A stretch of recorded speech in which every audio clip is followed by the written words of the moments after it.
Yun, no? Another healthy recipe na naman tayo ngayon.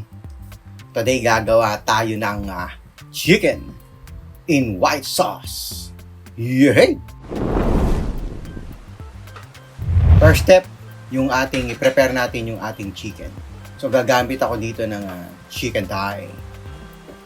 Yan. Pwede naman kayo gumamit ng chicken breast. Depende naman sa inyo. Tapos, lagyan nyo ng lemon juice. Mga kalahati lang itong ginamit ng lemon. Yan. Ganito lang yung ginawa kong cut. Yan. Ganito lang kaya liit. Bite size. Then, isi-season natin ng salt. Ground pepper. Lagyan din natin ng cornstarch. Yan. Konti lang ilagay natin cornstarch.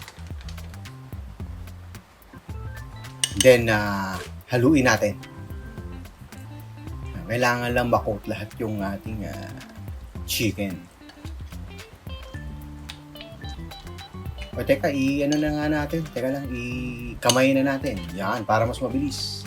Yan, basta't maghuhugas lang kayo ng kamay. Kailangan, para mabilis makot. Yan.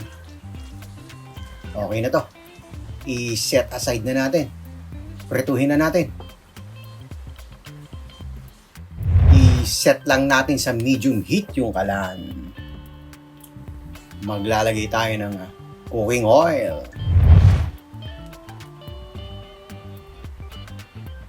Pag mainit na yung ating cooking oil, lalagay na ngayon natin yung ating chicken. Yan.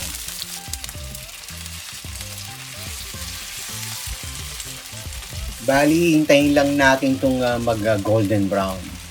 Yung both sides. Yan na natin. Balik na natin. Yun. Lagyan natin ng 2 tablespoon ng light soy sauce. Pwede naman kayo gumamit ng low sodium na soy sauce kung gusto niyo talaga ng healthy talaga, kung ayaw niyo talaga ng may sodium. Okay din yun. Lagyan nyo ng pwedeng alternative yung low sodium. Yun Ay, ang bango. Sarap nito. Okay na to. I-set aside na natin.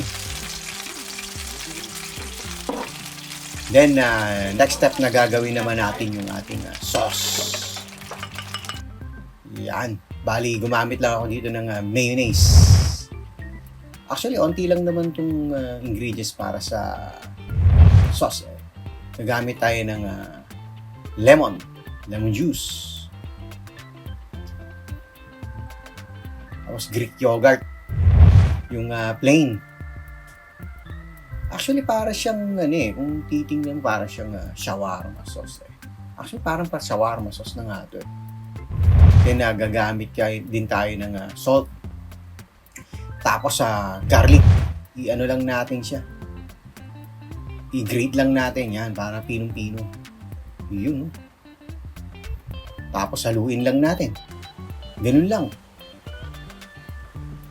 Pero, ang sarap na ito. Grabe, ang sarap na itong ganitong timplada. Kung gusto nyo lagyan ng black pepper, nasa inyo naman yan. Kaya lang ako kasi okay na ako dito sa ganitong lasa. Ano na ako rito. Sarap talaga. O, i-set aside na natin. I-prepare na ngayon natin yung ating kakainin. So, naglagay lang ako ng rice. Tapos, lagay natin yung chicken sa ibabaw. Ganyan lang yung setup niyan, di ba? Madali lang, di ba? Kung titingnan mo, napakadali Diba? Simpleng-simple pero masarap. And nutritious. Siyempre. Lagay tayo ng kamatis. Pwede rin yung lagyan ng white onion. Gusto nyo, wala lang ako nabiling white onion Pero ito kung may white onion din Parang shawarma talaga ng dating yan Then, lagay na natin yung yung white sauce. Ito actually yung nagdadala talaga dyan Yung white sauce Yung matitira, pwede nyo gamitin sa iba yan. Okay lang yan. I-set aside nyo lang muna yan. I-reserve nyo yan sa ibang menu na pwede nyo lutuin. Siyempre, lagyan din natin ng garnish para, spring onion, lagyan natin. Para may dating, di ba? Ayan na. Okay na. Gawa na yung ating chicken in white sauce. Hey!